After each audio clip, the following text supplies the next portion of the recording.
Unfortunately, we just have to part one that one. Yeah, part one. Yeah, this will be part two.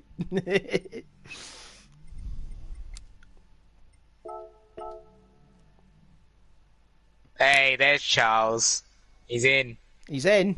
Is he in? He's in. Charles is Oh, in. here we go. Right, we should be broadcasting now, hopefully. Yeah, it's up now. It's up. We're back.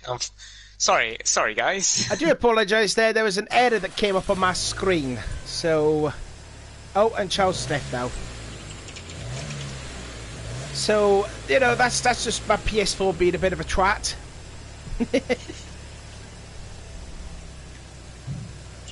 So what we were saying before, the error screen came up on mine. I think we were saying about who would win the GR3. You were saying about yes, that's right, yeah. So now the fact that Charles has come into play, as we have to reset the lobby to actually allow him to join.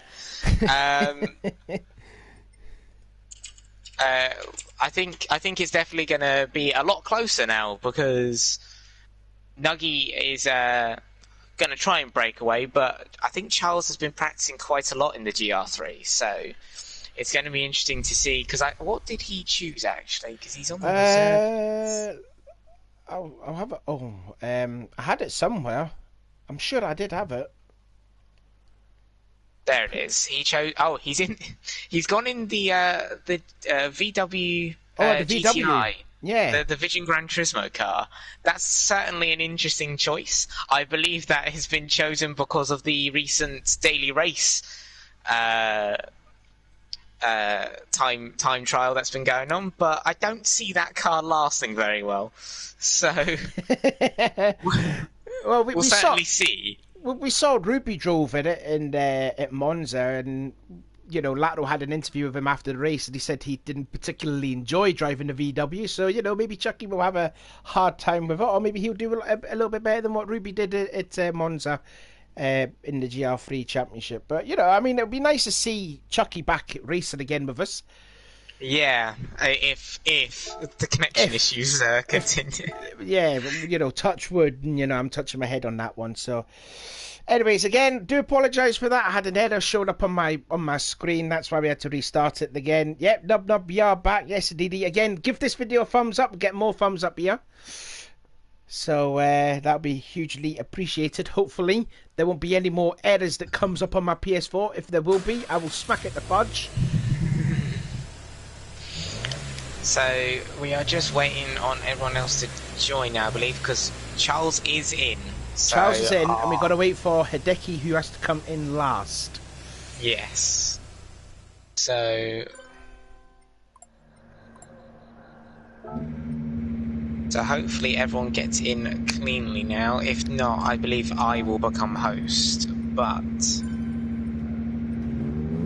we shall wait and see. We shall indeed. Hopefully. But it's going to be interesting to see who starts on what tyres. Or what are you laughing at? What are you seeing? I'm just seeing Alex Rogers there fudge my Savaloy 31st of May 2020. Yeah, I do like to see that a lot. I don't want to sweat on live chats. You know, it will be very unprofessional. Looks like there's going to be a whole different drivers on different tyre choices. Yeah, a couple of them on the hards, a couple of them on hards and softs, and a few mediums there. Which obviously hards and medium tyres, they have an unlimited choosing, don't they? Yeah. So there's no limit on the harder compounds of tyres. The tyre limit is purely on the softs. So that is the important thing to remember, is that just to keep track of how many softs people have used. Just seeing there, Robocop must have had a moment at the Lake Combs chicane now, using all of the track. I don't think we saw Robocop qualifying, so nice to see him out on the track as he's sliding his way through Rivage. I mean, we know he qualified. He qualified second, but yeah, we didn't see him actually on the stream. On yes, the stream. Yeah. So it's going to be. He's getting that last little bit of practice in, you know, warming up those mediums, learning how they behave on a cold track, you know, fresh on. So, because it will handle completely different, that car now. He'll start to understeer a bit more. and he needs to make sure that he hits his braking zones because, the LMP1 cars are one of those things that you have to trust the aerodynamics. You just got to believe that it will grip. Quite interesting. Sorry, go on. You go on. You just hope for the best. You hope for the best when you go through a corner. Just interesting to see their Robocop's livery there, driving a Toyota, but it's got an Audi sponsor on the car, so that's pretty controversial there, if I may ask. There, looking then at Lenz Joe, hometown guy. I think he's starting in. Oh God, my brain's already gone. Was it starting third? I think it was. Problem is, when neither of us took a screenshot of the results, which was great job, commentators. Yeah, well done. Yeah, I know. I should have, but. Well. But yeah, so well, I'm sure after all of these problems are sorted, then obviously we'll be able to see the grid at the start, and we'll have the formation lap, so we'll be able to really start, chatting about the grid there. But unfortunately, it seems like Hideki's still having issues. So. Yeah, I think Kobu joined when Hideki was already in, so I don't know if there's going to be another case of restarting the lobby again. Hopefully not, or we're just going to get on with it. Hopefully Hideki can join back. We are... So yeah, stuck checking 1.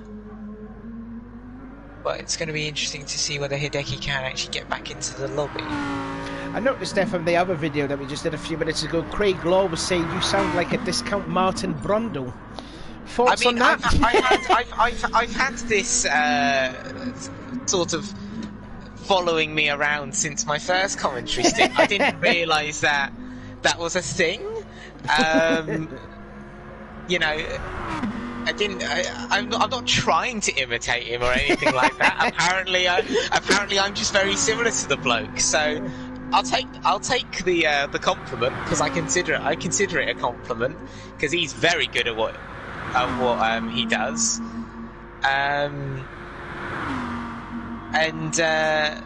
It's I'm quite proud of the fact that people think I'm that good. So yeah, I hope I don't my name doesn't change to Martin now, because I get the feeling that I'm going to be referred to as Martin throughout the Discord again. So yeah, I think hopefully we've got the start going away. I don't know whether you're missing someone. I think I'm missing Julie here, but I mean, if the stuck check's going to be fine, I may have to back out and then come back in and then do the cache. So yeah, so hopefully we can get everyone underway. Looks like Taven is stuck. No, Taven was in reverse. He was waiting. Oh, he was in reverse. Okay then. So it looks like everyone is actually clean away. We have no stucks. Okay then, so what I'll just do is I'll quickly exit the lobby, clear my cache, and then hopefully see Julie's back again. Beckham was saying Brundle fanboy. I'm not a Brundle fanboy. He's a very, very good commentator. There's a reason why he's been doing it for 25 years now or something insane? 23 it's been a years. long time. 23 years, yeah. 23 years, I started in 97. I remember it, I'm quite geeky. So, he's done well, to be fair. Yeah, I like Brundle's insights. It's like the same as yours. But anyways, hopefully I can see Hideki back and Julie's back. I'm hoping. Yeah, we've got to do another stuck with Hideki now, and then if that's all well and good, we get underway, I believe. Hopefully, it was supposed to happen about nearly 20 minutes ago. Yeah, we are running quite late at the moment. So yes, this is just because we've all via the laggy connections. Can I see? Yes, I can see Julie's. Okay, nice. Nice. Right, so. Right, everyone's in, so let's get this second check out of the way. Noticing for a few drivers here as well, no point now as Steven's going to start the second stuck check. Kobe picks up a penalty. Must have shortcutted at Eau Rouge.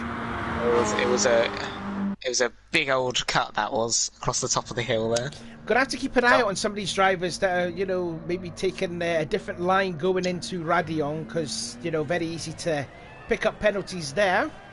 It's very easy to do. That's something you do not want to be doing in this race, because that can change your race so quickly. But it looks like we've got a full grid, so... So let's see if we can get all of them underway. I hope so. I only see 13 cars. Yeah, there is 13 cars. Okay. So Walter is not joining back. Walter's not joining back. It looks like someone is stuck. Is that Lensjo? No, that's not Lensjo. Oh, someone's stuck on your screen, but not on mine. That's interesting. Oh, for crying out loud! I thought it was Lensjo on my screen. In fact, my keyboard's not working. Oh, for crying out loud, man.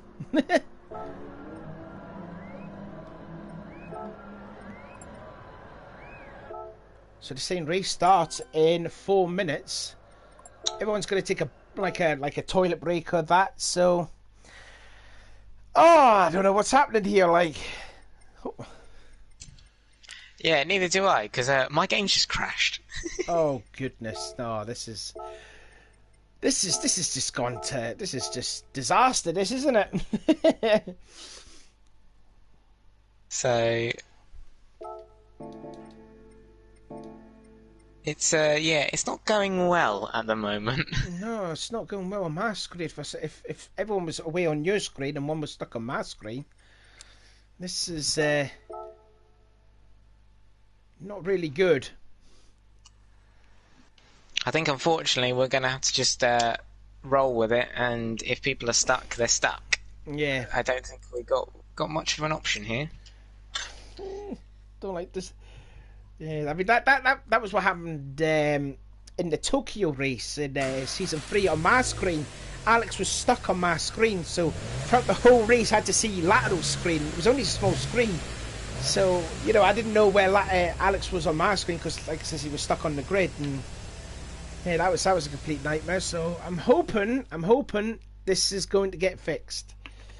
That I've restarted the cache as well, so I'm hoping we're getting underway. I do have better connection to Taven now, so hopefully this works. We'll enter the track.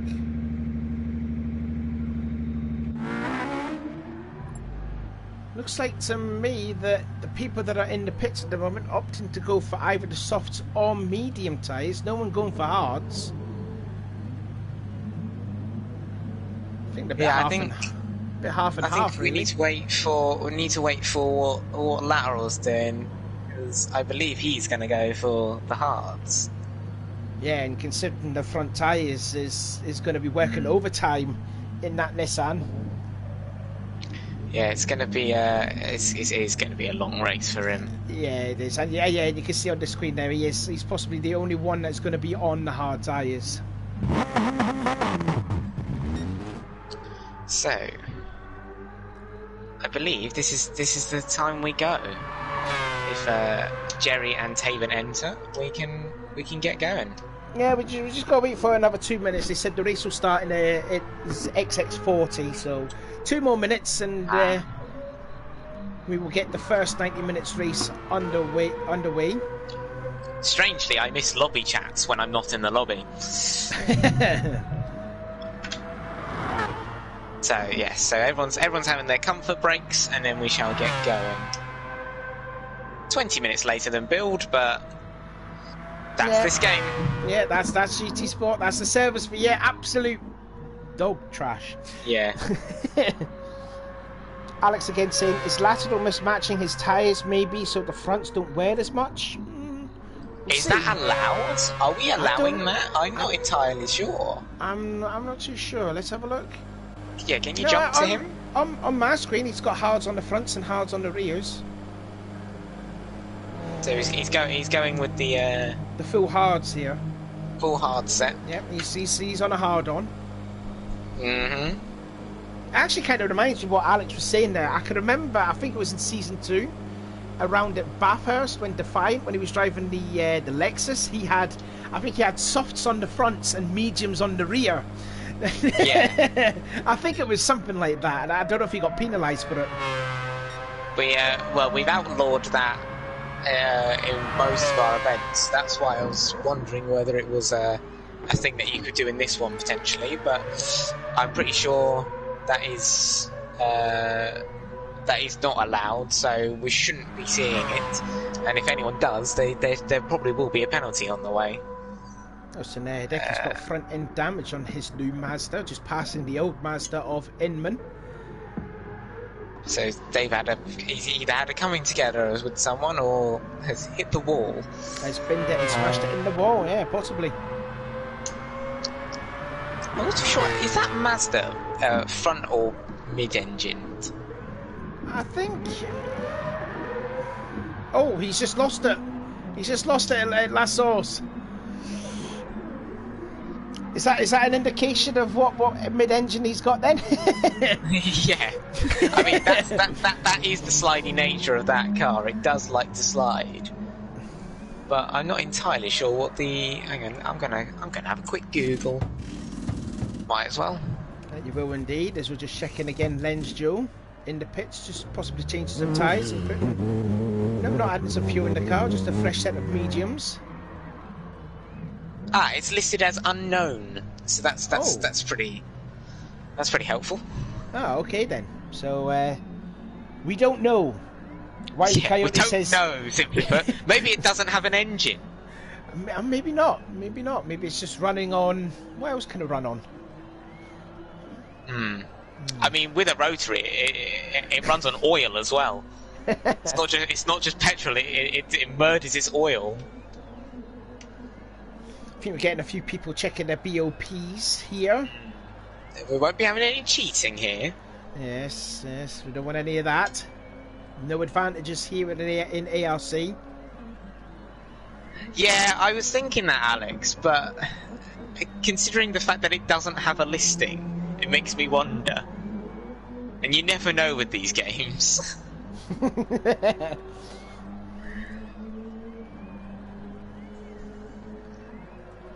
So, I think the Rascal has just been round on the exit of Rivage.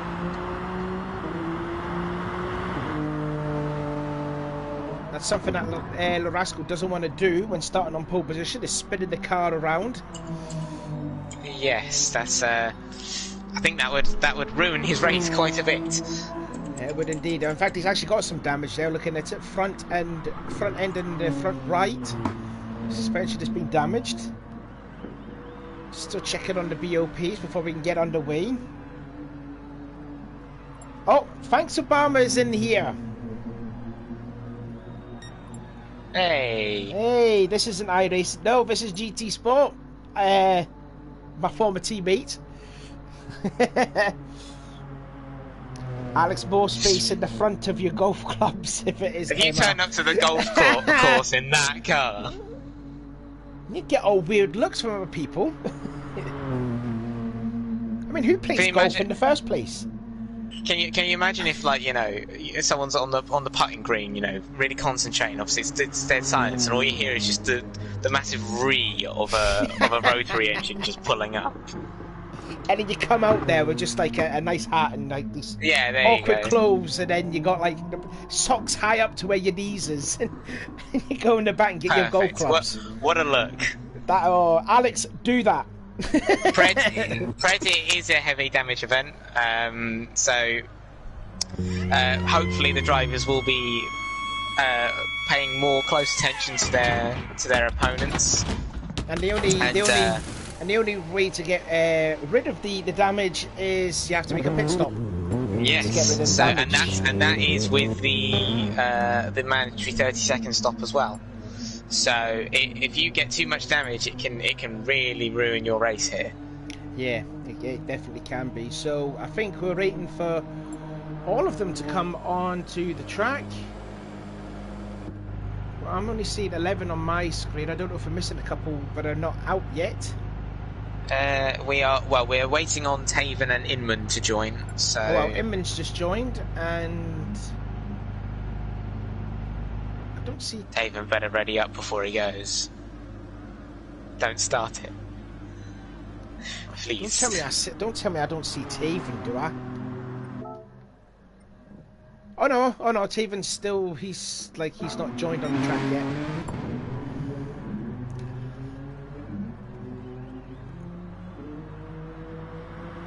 Looking here at Charles then, a bit of a late entrance then for Charles. Starting at the back of the field. Oh, is he at the back now as he goes? Okay, I'd imagine so, because he's just joined, hasn't he? So yeah, he's going to have to make his way through then, where he can. He's going to have to be careful again with it being heavy damage. As I don't think smashing people off each corner is a good idea to win this race. I wonder who is actually going to win the battle, or the battle between Charles and Lateral, because since Charles is now he's in this, he's also driving the Nissan when he races in the LMP1 car. Yes, so the bet is back on. The bet is the bet is back on.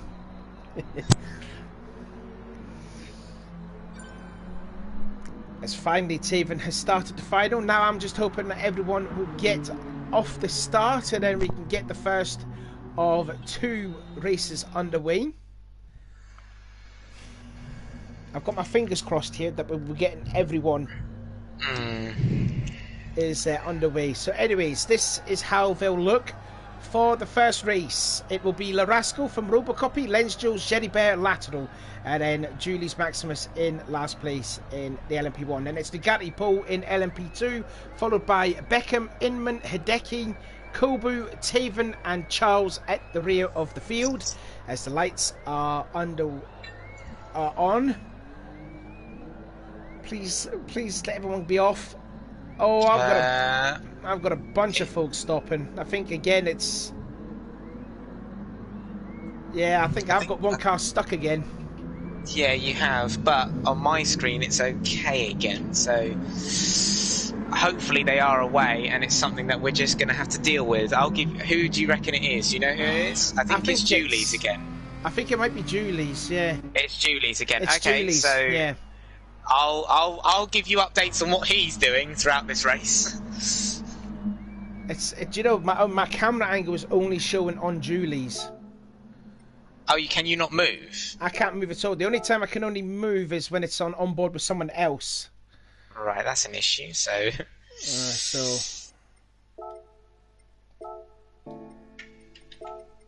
hopefully that gets fixed. Keep getting rid of the cache, but it seems still not working. Right, I'm coming back in, hopefully. Yes, Alex Obama did drive the Porsche. Yes, I was his teammate for a few races before he unfortunately left after the Monza race. Actually, Alex was Obama's replacement back in season 1. Oh, was he? Yes, he was. Yeah, he was the replacement. That's when he joined. Yeah, Jerry Bear has already got rear wing damage on this formation lap. I'm unsure what's happened there. So that'll be definitely looked at, because that's going to really hinder him throughout this race.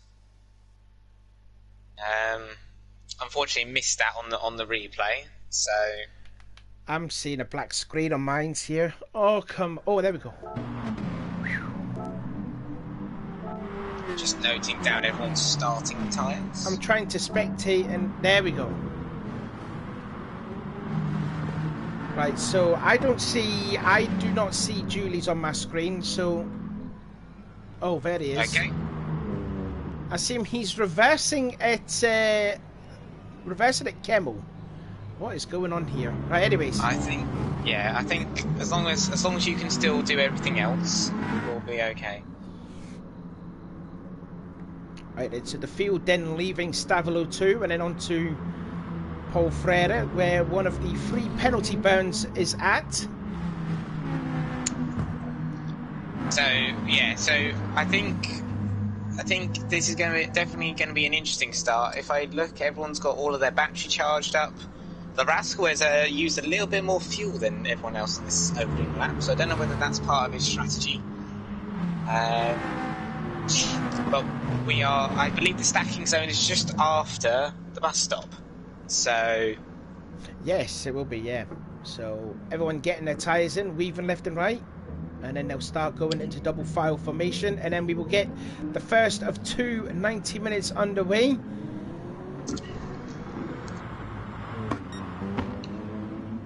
And it looks like we are still snowing.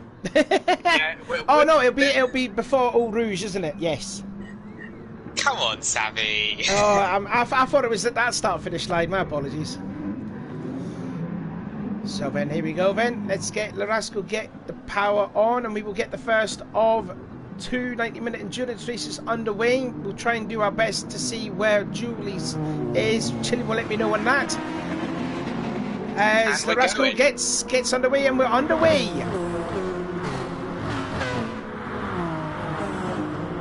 So it's a nice clean start throughout the entire grid. Everyone's through safely, which is always good. It looks like everyone's just sort of settling in. Lateral's already made a move on Jerry Bear. I think that rear end damage is. Oh, and he's gone wide. There. He's gone wide through. That is. I need to get my corner names up again. I had it. That was at Lecom, and he's all the way back down to 5th. I don't know if he's 6th. If Julie's has passed him.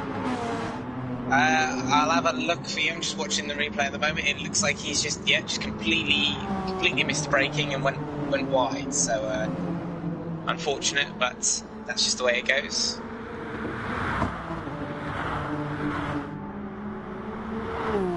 I've also just noticed that I don't have the gaps between the first and second place since I joined, so you're gonna have to keep me up on that one too. Looks like my job's got a lot harder this it's race. It's definitely gone a lot harder anyway. So Le Rascal's in the lead, Robocop is 2nd, Ledgestone 3rd, Jerry Bear 4th. Is Lateral 5th or was it Julie's? Lateral is 5th. Julie's is right behind him at the moment, but he's sticking in that slipstream. Big battle going on for the lead in GR3. Nagati and Beckham all over the back of the Lamborghini, going towards Stavolo 1 and then on to Stavolo 2. Let's see which car is quicker, the Lambo or the Mazda. Flag. Yellow flag. I believe it's Julie's. Yeah, Julie's has a spun lead. Yeah, he spun out of Stavolo 2. Oh, so unfortunately we can't see it. I think I just noticed there. I think that was a Mitsubishi. That must have been Kobu. Side by side though, going into Blanchard on the 2 Mazdas moving at it. Beckham and Inman. Hearing a squeal of tyres there. That might be making a move on Nuggy as well. So oh, a bit of contact there with Hideki and Inman. They keep it going. Oh, and Kobu's sort of half spun it.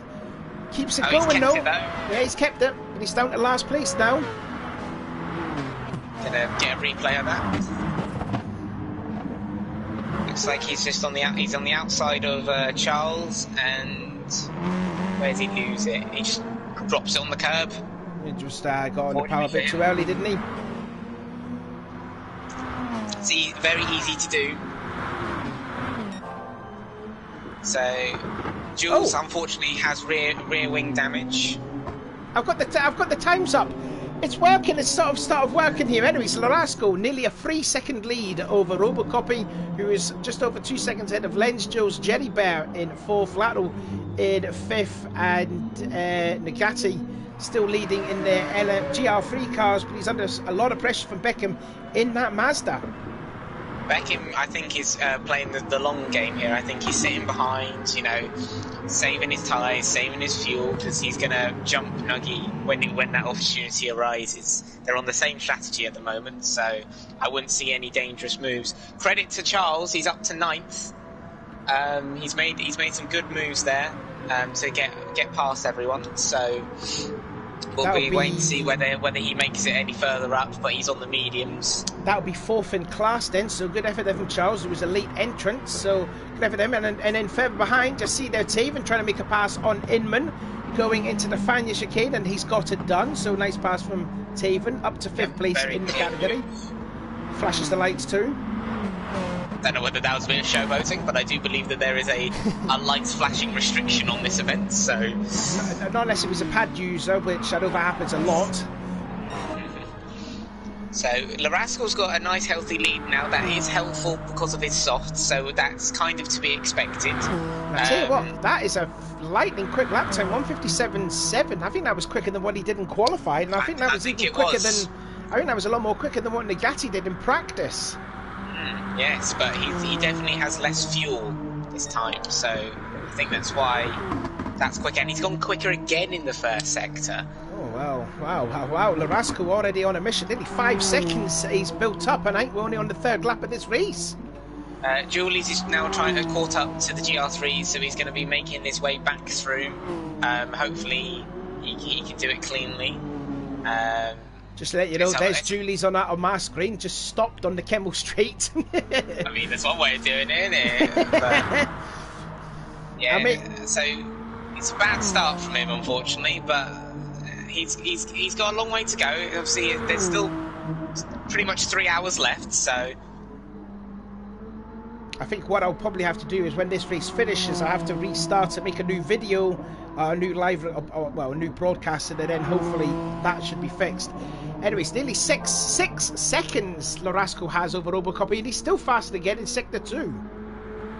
Yeah, he's really going for it. I think Larasco's strategy here is just, if in doubt, flat out. That's pretty much it seems. I don't see how he's not waiting for anyone, is he? He's really putting a shift on. Although saying that though, Larasco started on the soft tyres, so he's already using his first set of softs, as well as Robocop is on mediums. So the drivers who have used their first set of softs are Larasco, Nuggy, Beckham, Hideki, and Kobu. The rest are all opting out of using their softs on the first stint. I think that's rather smart of them if they weren't sure whether they could break away from the pack. Kind of like how Nuggy and Beckham are doing right now in the GR3 class. So it's going to be interesting to see. But Charles is keeping up on his mediums, to be fair to him. He's doing an alright job keeping up with Hideki. So Charles might be a bit of a dark horse here, as we see Hideki running wide and nearly spinning on the exit of Stabilo 2. That was very close. You mentioned it again with the AstroTurf there. You mentioned it earlier. Once you get on that AstroTurf, the thing can just go. It's very, very tricky, that corner. It's very deceptive. Sitting 3rd in Class 2, and I think he's a bit getting caught from Charles, as you were saying there, in that Volkswagen. So yeah, Charles doing really well. I can still remember that race where he won that Mazda race at the Laguna Seca, where I think he was the only one to start on medium tyres and still made it work. I mean, we were confused. Laro and I were confused by it, but I don't know how it worked in perfection for Charles anyways. But yeah, he's still keeping in touch with Hideki up front in that Mazda. Yeah, he's doing a good job here. I mean, Charles is no slouch, so it's a very impressive shift he's putting in for this starting 10 minutes of the race. It's going to be interesting to see whether he can keep it up or whether those mediums will start to wear down and lose time. But yeah, fingers crossed he can take a fight to Hideki on these medium tyres and make it interesting. An interesting line there that Hideki was going through, went to hugging the inside wall on the Kemmel Street. He was letting Jules through. Oh, was he letting Jules through? Okay then, right, all right. So I don't know if he was defending his position, but anyway, he's lost a lot of time because of that, as Charles is now within slipstream distance of him. Looking at the LMP1s back up front, the gaps have just extended out quite a lot right now, so I do believe that's going to get interesting when the pit stops arise. So right now I think focus on GR3 is better. Beckham's slightly fallen away from Nagati, it seems. So it's going to be maybe Nagati is getting used to that Lamborghini now. He's settling in as he gets a slide. Yeah, I just noticed that there. Yeah, getting a little too happy. Commentator's curse there, but he's all right. He's all right. He's still going. And Julies is catching up to them now. He's about 3 seconds behind, so he'll be making his way through that piece of traffic soon. Now, one thing to mention there is when the LMP1 cars will be catch the GR3 drivers, the GR3 drivers are not entitled to move out of the way. They've got their own race to defend as well. Yes, it's on the LMP ones to get past as cleanly and as quickly as possible, and any contact will be on them to avoid. So it's definitely going to be interesting. I believe I was told that it's about 7 laps for when they start reaching the tail end of that GR3. So so in a couple of laps' time, the Rascal should be right on Inman. Yeah, just looking on the map there on the top left, he's just going towards Blanchimont when the Inman is just going to the Lassos hairpin. So yeah, about another lap or so, then Rascal will be catching up with the GR3 cars. But yeah, you can see that Nagati now pulling away. 1.3 seconds he has over Beckham. Both of them have set their best laps though of so far. And Nagati set a 2:16.0 last lap compared to a 2:16.3 to bear from Beckham. So Nagati's starting to get the hang of that Lamborghini. I think this is where he's starting to push now. As I say, he's got comfortable. He knows the car. He knows how it's behaving. So now he's just settling in, slowly but surely pulling away. Little update on Jules. Beckham, huge moment at Rivage. Sorry there. It's all right.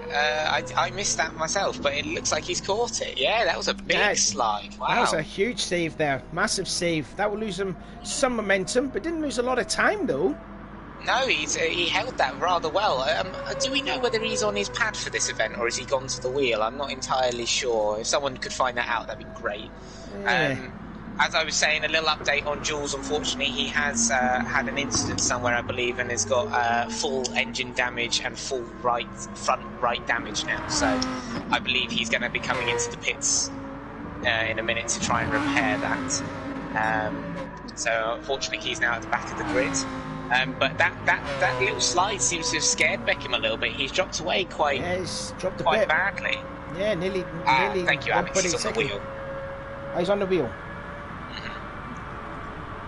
So yeah, that was a big moment for him. He did well to collect that. Just looking at this front again, Le Rascal's now 10 seconds in the lead. He's coming up to lap Jules, so it's going to be interesting. I'm not entirely sure the rules on lapping your own class. I do believe that they'll have to get out of the way. I think Jules is doing that anyways. Yeah, he's pulled over. He knows that he's not racing, so he's been very kind to Le Rascal there. So for nice to see it on your screen, but on my screen it's just a ghost. Anyways, Le Rascal is catching up onto Inman. So yes, the first of the lapped cars is going to be interesting. And Charles pits. Charles has had damage. He's picked up damage somewhere. Oh, that's not what we wanted to see. As Kobu passes Taven at Lassos.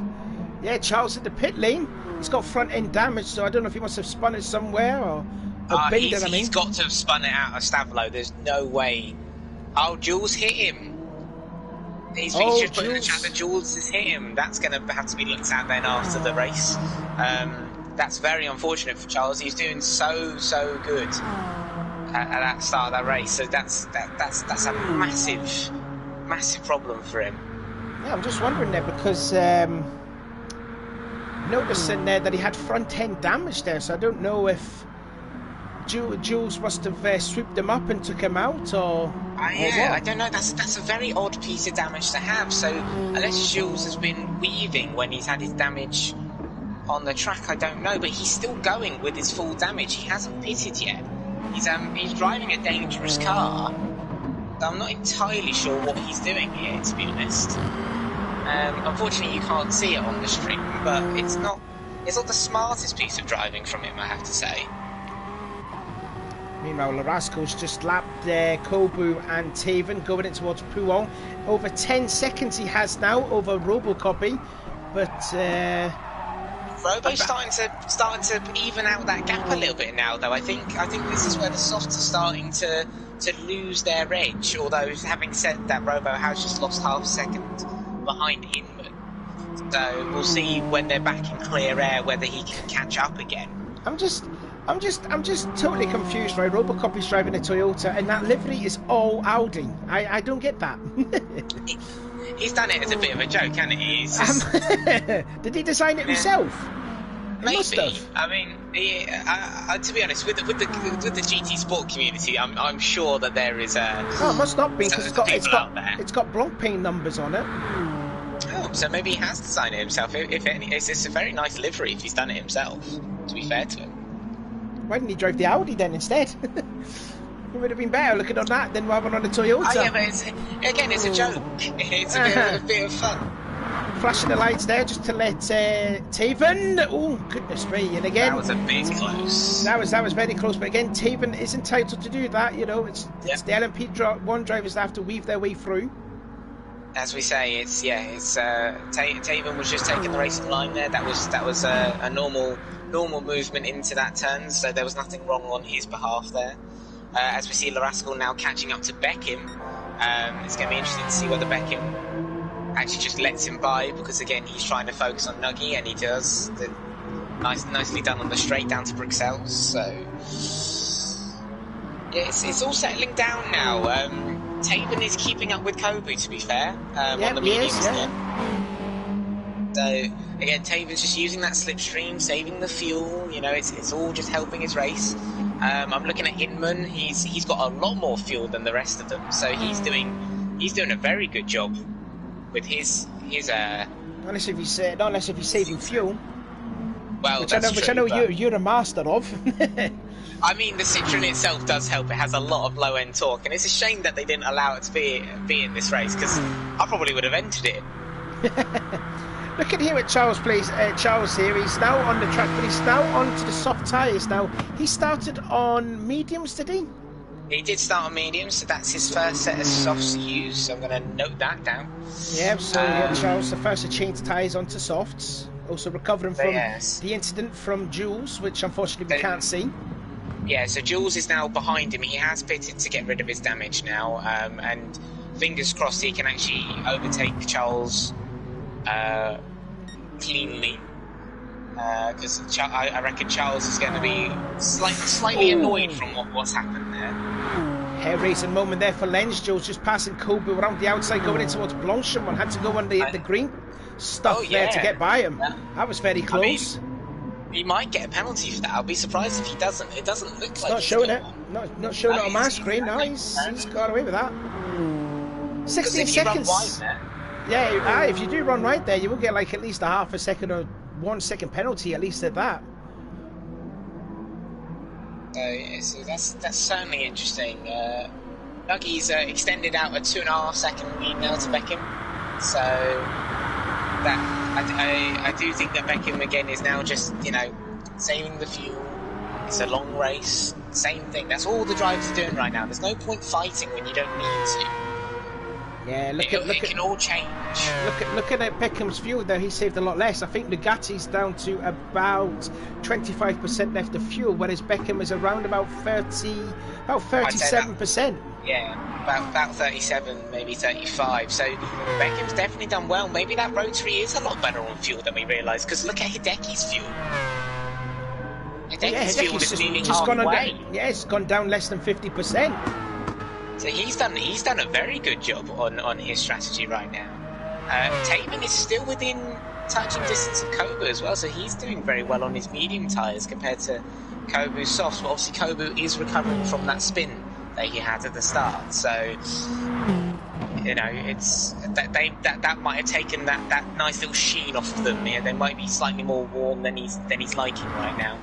Starting to lose a little bit of touch on Kobu on the back now. It's slowly increasing up now, up to 1.5 seconds. Very slowly. I think he's just broken out of slipstream range now, so Kobu probably will start breaking away a little bit more now. Noticing on my screen here blue flags there looking at Taven. I'm wondering if Jules is catching up to them. Oh no, that'll be Jerry Bear actually. Jerry Bear. Jerry Bear. It's Jerry Bear's turn to start lapping the slower cars, so hopefully he does it nice and cleanly. He gets past Taven just before Blanchimont, so that's good.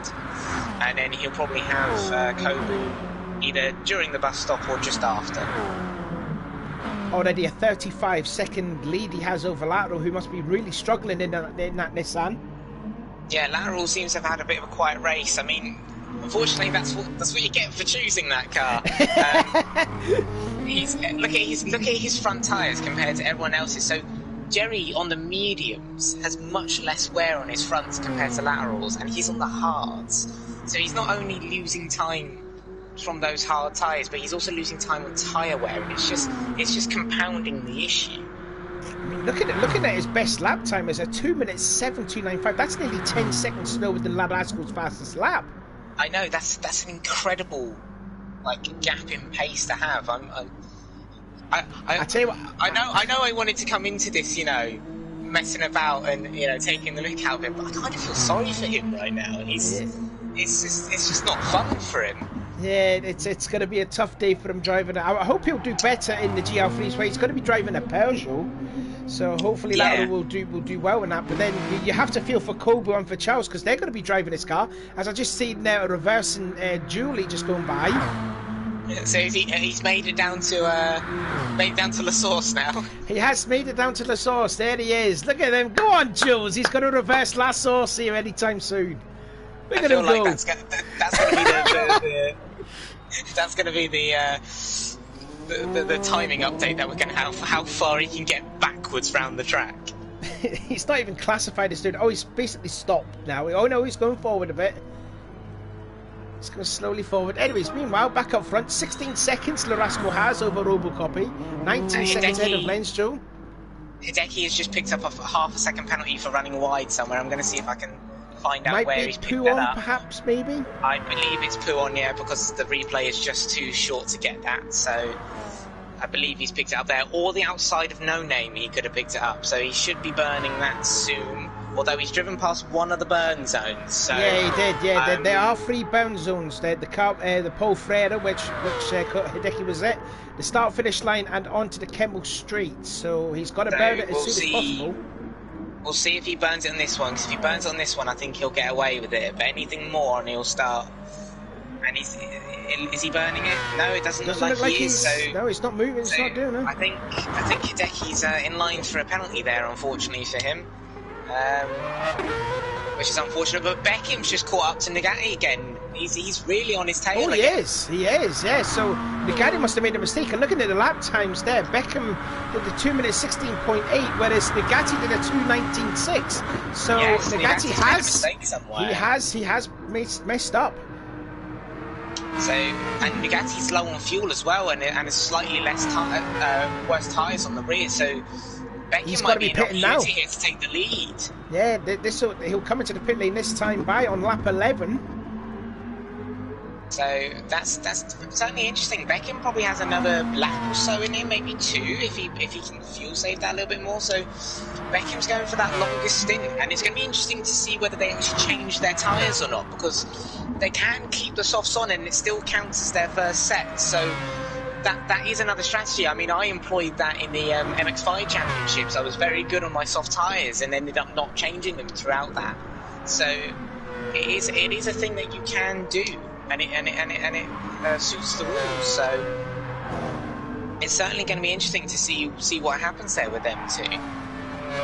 Anyways, Jerry Bear's catching up on the lead battle for this GR3 class. Jerry Bear just comfortably gets by him, gets by Beckham, and also gets by Nagati. I think Jerry, again, that damage is really, really hurting.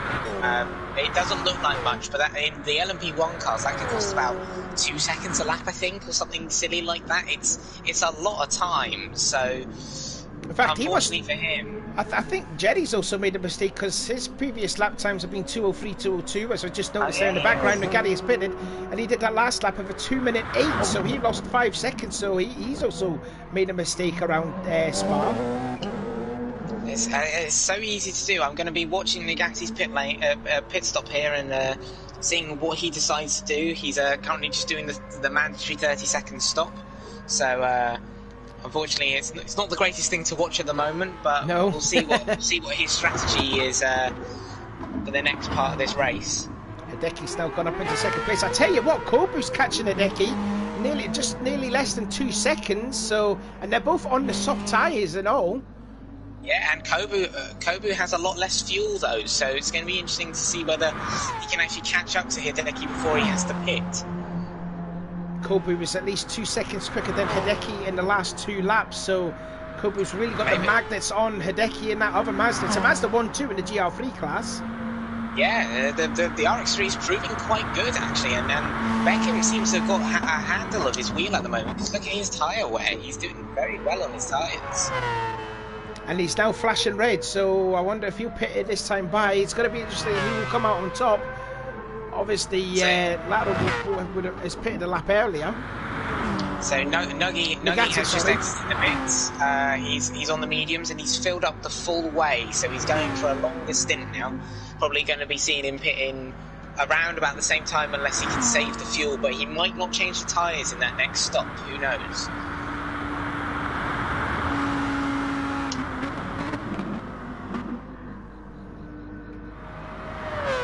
To see if Beckham will make a pit stop this time by as he goes through Stavolo 2. I'm just seeing the back at the top. Rascal 18 seconds now over Robocopy, who's 24 seconds ahead of Lens Joe in third, who is 27 seconds ahead of Jenny Bear, and Lateral 47 seconds back. He's nearly going to be lapped at this rate. Yeah, Lateral needs to come in. He is actually. The Rascal's right there. Wow. Lateral really needs to come in and change those hards, because otherwise... Oh, he nearly loses it on that Astro, as I said. It's so easy to do, even in a front-wheel drive car. He nearly loses it. And here comes the Rascal, and Beckham is in. Beckham's in the pits. Beckham's pitting. Okay, so we'll have to keep an eye on what he does, and whether he tries to jump Nuggy via fueling slightly less, or whether he uses another set of softs. We'll see. The Rascal is absolutely dominating the LMP1 class right now, though. He's 20 seconds in the lead. He's doing a fantastic job keeping that car on the track. And this is his first time competing in ARC. He's doing a very, very good job. I did call out at the start that he was going to do very, very well with this. So. He's stamping his authority already. So yeah, Robo is on the mediums again, to be fair to him. So it's not like they're in equal cars at the moment. So it's going to be interesting to see how this all plays out with the strategy. But at the moment, Larascal looks like he's going to take this LMP1 race quite easily. Battle potentially for the lead here. Beckham still in the pit lane. Nugatti's just going into the first corner. It's going to be tight to see who's going to beat. Beckham has also gone on to the medium tyres. Who's going to come out on top? Oh, it's going to be close. They're going to be side by side going in towards Eau Rouge. And I think Beckham has just undercut Nugatti, but Nugatti will have... they're going to be side by side. For an overtake. Oh, and he's got it. What a move! That's incredible. That's the shades of Mark Webber against Fernando Alonso. It is, but Beckham's going to come back at him on the Kemmel Straight. He might make a move into the Lecom. And you can see how heavily defensive Nugatti's going in towards the Lecom chicane. Beckham goes to the outside. Mazda, oh, does he want a little wide? He may have, but he will have the inside for turn 8. But now into Malmedy, and Nugatti will hold on to the lead. Good racing.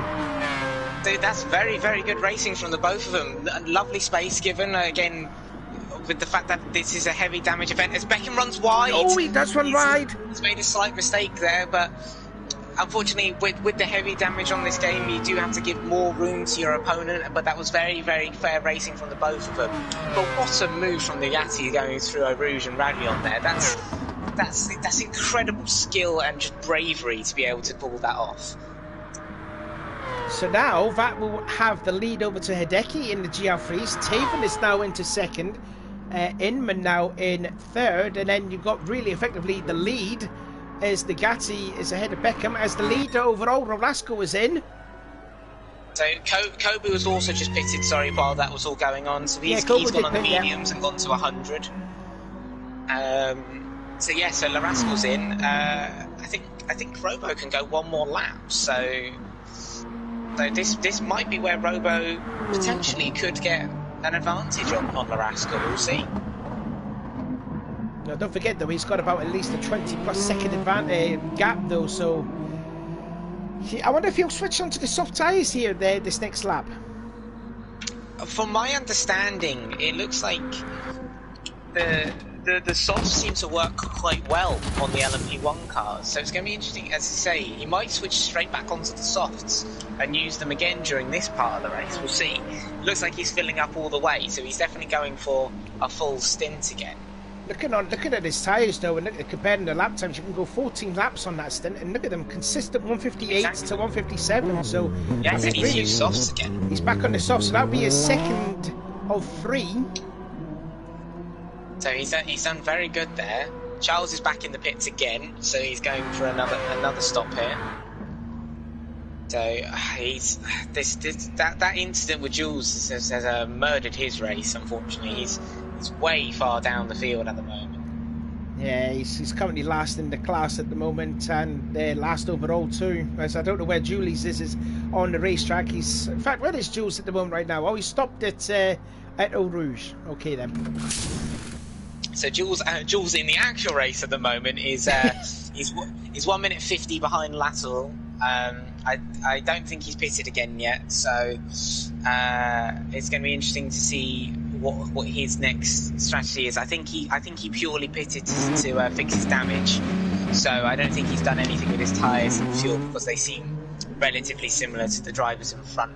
As we see Larascal overtaking Nagati, and Beckham's run wide at Pouon as well, so Beckham's unfortunately lost that range on Nuggy now. He's broken the slipstream due to that mistake, so he'll be kicking himself slightly with that, but again, it's a long race, we'll see.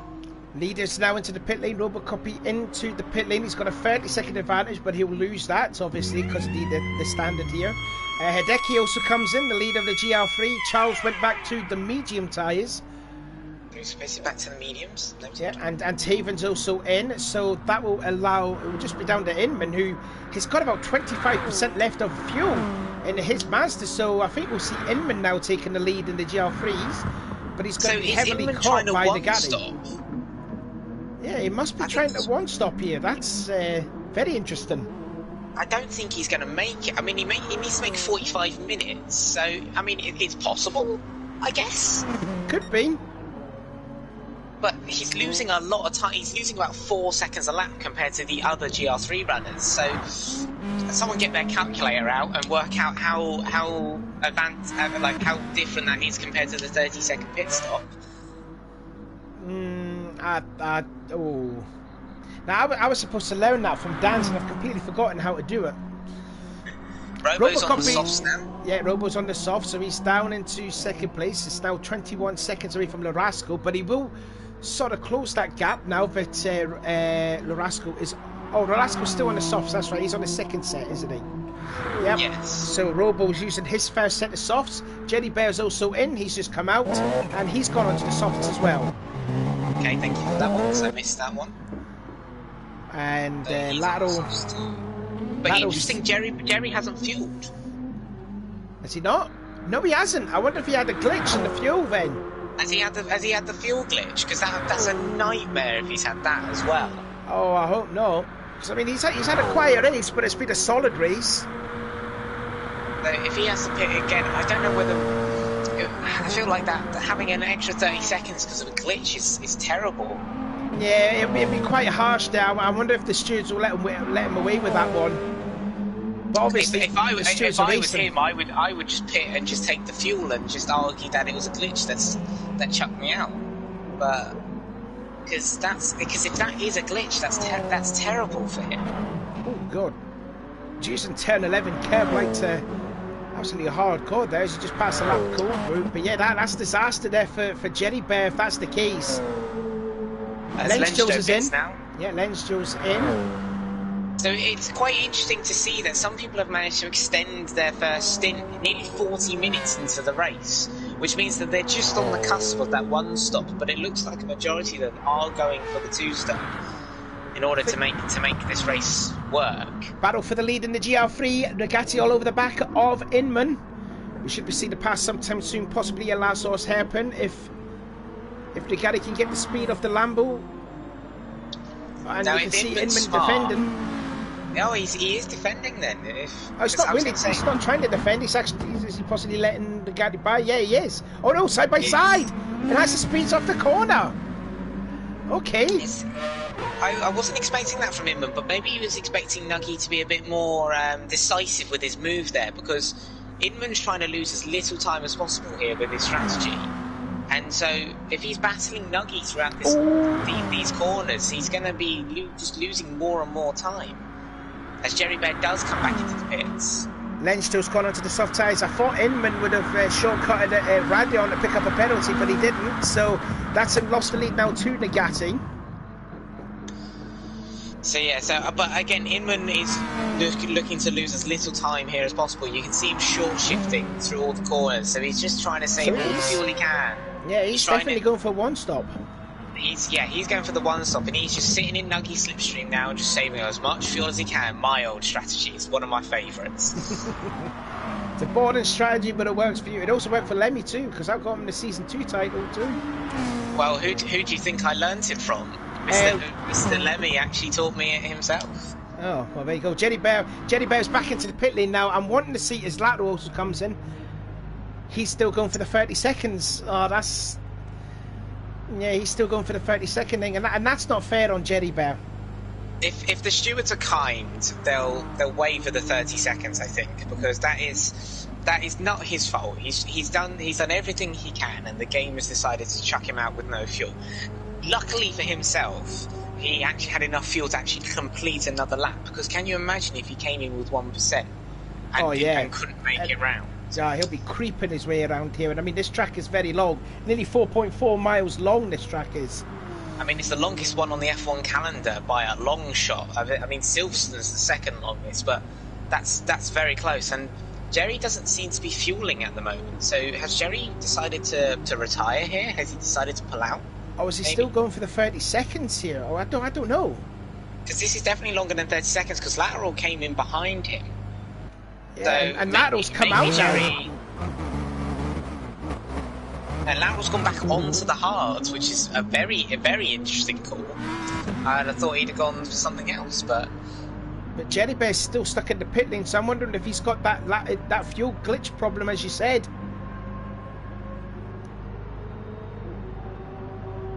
Yes, I don't know what he's doing. I think Jerry's retired here. I think he's going to come back in for the GT3 race. Yeah, I mean that's not a way to retire there, because that was no fault of his own, isn't it? It's a real shame for him. Apparently, Techno has just put in the chat saying that the glitch doesn't occur if you don't have fuel for a lap. So it's a case of because it forces you to refuel. So it's just a very unfortunate set of circumstances for Jerry, and I think he's just, I don't blame him. He's probably just had enough. Yeah, it's just called it quits for this race. So hopefully we'll get to see him do better in the GR3 race. Yeah, which will happen I hope in he's not out of the event. Well, I hope not. Or we could get another replacement in, maybe get Techno Guy, because I know he was a reserve driver, wasn't he? Yes, Techno, I believe, is going to come in for the GR3 race if there is some disconnects or some issues with some drivers. So watch out for Techno when he appears. Anyway then, 25 seconds now has Larasco as he struggled his way by to get by Charles through Radion. That was a hair-raising moment for the leader. Charles is just trying to avoid all the LMP1 cars this afternoon. He's not having the greatest time with it, is he? He's always been on the wrong end of the stick, hasn't he? So, unfortunate for Charles again, but I don't think Inman's going to make it. See where Inman is at the moment. He's now down in third in class, and he is flashing fuel, so he has to pit like this time by, I suppose. That's 1 lap extra max on his fuel gauge there. There is no way he's making that extra 2. He needs 2 laps. He's going. He's pitting in again. He's staying out again. He's going for it. He's still trying to make this. I mean, if he's practiced it and he's nailed it, then fair play to the guy. If he pulls this off, I'll be mightily impressed. Taven is now on the back of Kobu, so we're going to see the 2 Americans battling out for supremacy here. Yeah, Kobu. Wonder if he's still feeling confident after picking up that close win that he had at Interlagos. And Taven, who we hadn't seen a lot in this season, hasn't raced a lot, so he's doing all right as Taven. Taven, and all congratulations to him. I can't remember whether his son's been born or not, or his kid's been born or not, but he's definitely doing the father role at the moment. Yes. So I don't think he's got time at the moment to race. Jerry Bear's back out. Jerry Bear is back out, and he's on the soft tyres. So Jerry Bear has come out again, but he's taken a a long old pit stop there. Maybe that's very interesting as he runs Oh, wide. as he runs right through Radeon, so that's going to be a penalty. Surely. Yep, 1.5 seconds, and he bounced it on the Kemmel Street, so fair play. So that's a really unfortunate thing for him. It wasn't a very important phone call or something like that. I mean, yeah, something could have happened. Oh, sideways at Lecombe. Oh, God, he's really trying now. God, that was well held again from him. Like, we're seeing some very good saves from the drivers here. Yeah. I mean, I have a penchant for spinning, so you know, I'm impressed with these. Just focusing on the Kobu Taven battle right now, and it's still closing up. But I think Taven's biding his time, waiting for the opportunity. Now these are two cars that we don't see in the GR3 in the championship, except for St. Pinners. Kobu runs right through Stavilo 1. Oh, and sideways on the exit was Taven. So them drivers are really giving it a hammer and tongue. But it's two cars that you don't see in this championship. No, it's interesting. Again, I think people have used this, or the drivers have used this as an opportunity to use cars that we don't normally see. As Taven goes for the block Shimon. And be careful, because the Rascal's in the back too. This is going to end in tears potentially. They managed to make it side by side. Kobu had to run wide. He might have dirty tyres for the bus stop. It's going to be interesting. Taven turns in. There's a bit of contact, but it looks like Taven's through. Indeed, he is. So Taven is up into, I believe that is fourth place in the category. Just noticed there too, Inman is making his first, probably his only pit stop. So yeah, so Inman is definitely going for the one stop. Then it's going to be very close, because you've got to remember that this first stint had the formation lap in it as well. So that's going to have affected his fuel and his tyres and the time. So he's going to have to be doing an extra lap essentially, plus the 45 minutes. And he hasn't made the 45-minute mark. So I don't know whether that's going to work. Yeah, as I just noticed there, Jenny Bear passing Taven and Kobu back is full position. As we said there, Jenny Bear made a long pit stop. It was possibly for a toilet break or upon a phone call. But anyways, so that's Jenny Bear now into 8th overall. But he's, I'm guessing, still last overall in the LMP1s? Jerry, but yes, he's now behind Jules. Jules is in 5th right now. He's still a minute and 30 behind lateral, but he's recovered well. Sorry, I just saw someone stopping at Eau Rouge, but that was Julie on my screen. I thought that's just really the only close battle I can see looking on my screen. There's this battle going on for 4th in class. Yeah, Nugati's pulled out a nice lead again on Beckham, but again that fuel difference from Beckham is he's got another extra like 10-15%. So again, I think Beckham's playing the long game again, and will catch him up during the pit stop, and maybe even go for the battle there again and try and get in front of him. I'm just wondering, does the Lamborghini use up a lot of juice more than that Mazda? Yes, or was just Beckham saving fuel? It's very thirsty, but again, I don't know. Sadly, I don't know enough about the Mazda to be able to tell you whether it's good on its fuel or not. So, it's definitely a car I love the thought of driving. Inman's gone on to soft, so that'll be his first set. That will be first set. So yeah, so everyone's made a switch to compounds now, or switch to different tyres. So we're on the second stint. Apart from Charles, he's made 2 stops, but obviously he had the incident earlier in the race. As we're halfway through. Yeah, I just passed halfway through that. I was just about to say, looking here at Latour, he set his best lap of the race, 2 minutes 6.220. This could actually play an advantage here into Latour's hands for the second race, because even though he's still on the hard tyres, he's still got those 3 sets of softs in his arsenal for race 2. Yeah, I mean it works for him in regards to the GR3 race. Maybe he wants to put on a show for that second race, and is not really caring about the overall standings and just wants to win the second race. But if I was him, I'd still use the mediums, because they still would.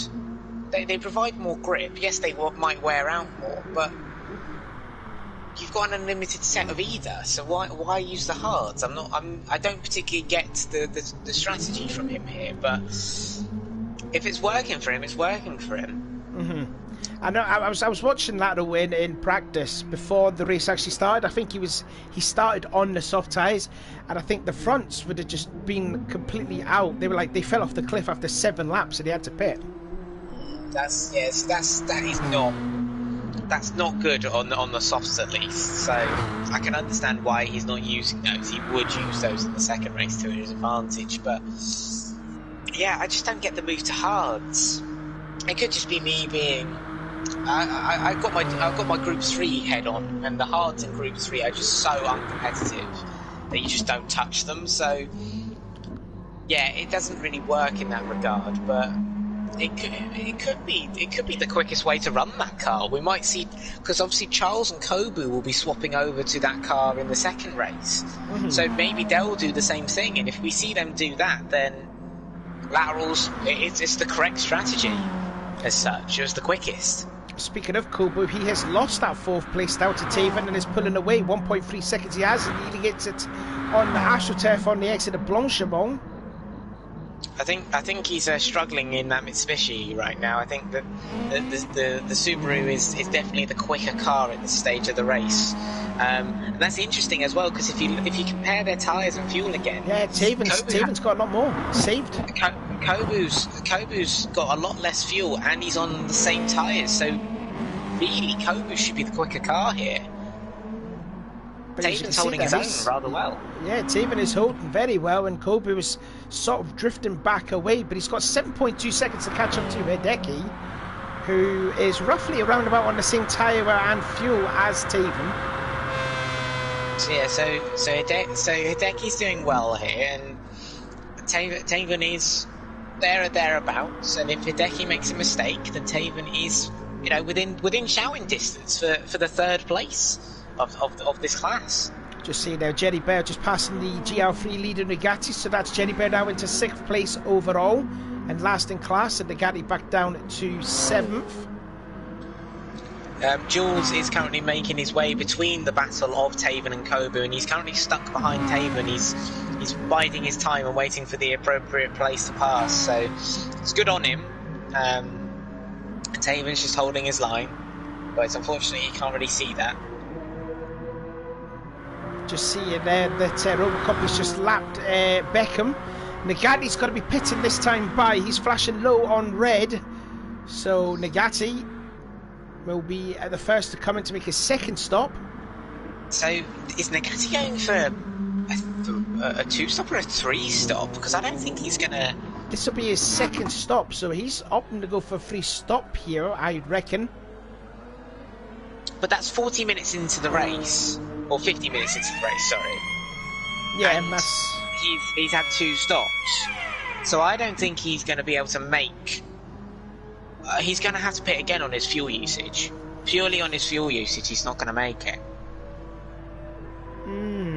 Yeah, I'm trying to think back what lap time where he pitted the first time. I think it was on lap... He's on his 21st lap, so looking at it, it might have been maybe lap 10, 11 that he pitted. Yeah, he definitely... Yeah, it's around about then, I feel, because... I mean, my leaderboard's glitched at the moment, so it's telling me people have pitted on laps where they definitely haven't, but... It's certainly an interesting, move from him, and it's gonna be... I'm not entirely sure how it's going to play out. He could just be going for the flat-out thing, because that's how that Lamborghini is fast. It's just pure speed, that car. So... See what comes out, and he comes back on mediums again. Yeah, stayed on the mediums. So yeah, so Nuggy's still only used 1 set of his soft tyres. So that means he could use 2 tyres if he wishes for when he races to the LMP1 cars, which I think is more of his forte, because we seen him earlier in a few months ago in the Spa, the 3-hour endurance race. He had a good close battle with Dan's, only to lose out because his tyres sort of fell off the cliff. So yeah, it's going to be interesting to see how the strategy in this race plays out into the strategy in the second race, because obviously, again, we've still got all of that to go. So it's definitely not over yet, as much as the gaps have sort of widened a little bit. I think there's a close battle going on there. They're just going in towards Malmedy. I'm just going to check to see who that is. I wonder if that is... I'm getting closer. Hold on, bear with us. Yeah, here we go. It is... Oh, it's okay. It's Charles and Lateral. Okay, no worries. But yeah, I think this race is sort of separated out a bit now. It's waiting for the stops to play out again. Yeah, I think Robocopy was saying to me in a Discord chat there that roughly the GR3 boys will do around about 38 laps, whereas the LMP ones will do about 47 to 48 laps. Okay. So we're seeing about a 10-lap difference. Yeah, about a 10-lap distance. So Nagati, he put it in on lap 21, so he will have to go for a free-stop strategy. Yeah, he's got to. There's no way he's making it. Beckham pits himself. So this is where it plays out again. Now we had a 5.4 second disadvantage when Nagati pitted. Oh, I tell you, is he short shifted here? I think he's. Beckham stopped. He's forgot the 30 seconds, hasn't he? Yeah, he has, and he's serving it on the track. I don't know whether that's allowed. That's certainly an interesting one because that's going to cause yellow flags through this sector. And then he's just been reset as well because he stops on the track. I think Beckham's in trouble here. I think he could be. You know, I think that was a definite win or second place out of the bag now for Beckham. He's not going again. Larasco has to navigate him, and he's lost so much time because of that. Yeah, I'm just seeing what the gap is now between Nagati to Nagati and to Beckham. It's about 15, 17 seconds. So Beckham there, huge mistake. Yeah, I don't know what's happened there. I don't know whether that's just... Again, he hasn't played the game in a while, so it could have just been a happy trigger finger or something, but... Must have been, yeah, because, I mean, he didn't do it the first pit stop, but he did it in the second one, yeah. Maybe just a lapse of concentration there for Beckham. Or he must have forgot the rule about it. I don't think he's forgotten the rule, because he clearly knew that he had to wait those 30 seconds, otherwise he wouldn't have stopped out of the pit lane. I think that's just a pure trigger-happy, press-the-button mistake from him. So that's definitely not helped him out at all. No, it hasn't, no. And he's got 4 seconds to catch up to Charles in that Volkswagen ahead. So Nagati's pretty much won this then. That was his main rival. Yeah, that was his only competitor. You know, no disrespect to the other drivers that are in GR3, but that was the only real threat that Nagati had was from Beckham. And now Beckham, since made that mistake, has pretty much gave Nagati the win. But he's got to be careful here because there's 2 faster cars coming behind. He runs extremely wide. Yeah. I think that was more case there. Kobe pits in. That was. I think he was. He's got a penalty for it. I don't think that's going to affect him too much. He's got a 13-second lead over Charles, so he should burn it at the start-finish line, which he does. So that's he's not going to lose that much time. Anyways, he's got a big enough advantage. Realistically, he's got 15 seconds to play with Beckham. He's going to be in second no matter what. Yeah, so he's okay in that regard. So Charles is in. Charles has come in as well, so we're going to see what Kobe does. I need to note down the tyres here. Let's see what he does here. Now they will change tyres. I think he's going to go full fuel again as well, trying to make that last half an hour.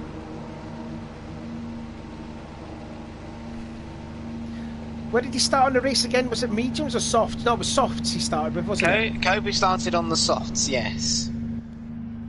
So what's he changed to here? He's back on the softs. So that's his second usage.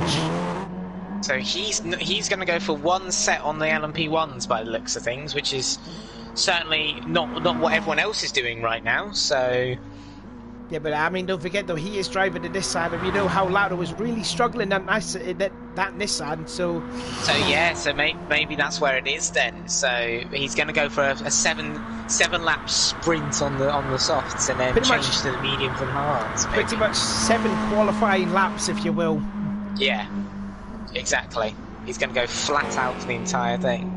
So Hideki has the lead at the lead at the moment, but obviously Nagase has the net lead of the GR3 class. Mm-hmm. There's been Charles and Lensjo almost had a bit of a coming together there. I'm gonna see if I can rewind that at all. That must go on. They're just going to the Lecombe chicane, so it must have been at Kemmel. Yeah, so something's happened there. Unfortunately, my keyboard wasn't working there, so it's not letting me see replays right now.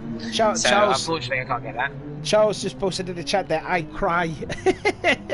Charles, focus on driving. Stop multitasking. So yeah, I can't view replays at the moment, which is unfortunate. So I'm not entirely sure what's happened there. Lateral makes a move through Eau Rouge on Taven. That was very close. That could have ended badly, but he's made it. So yeah, we're seeing the LMP1 attempt to make their way through again. The leaders as Robo flashes Nagase, trying to get him to move out of the way. He's caught him at the worst position possible. That is the worst time. Yeah, oh Jesus, that was close.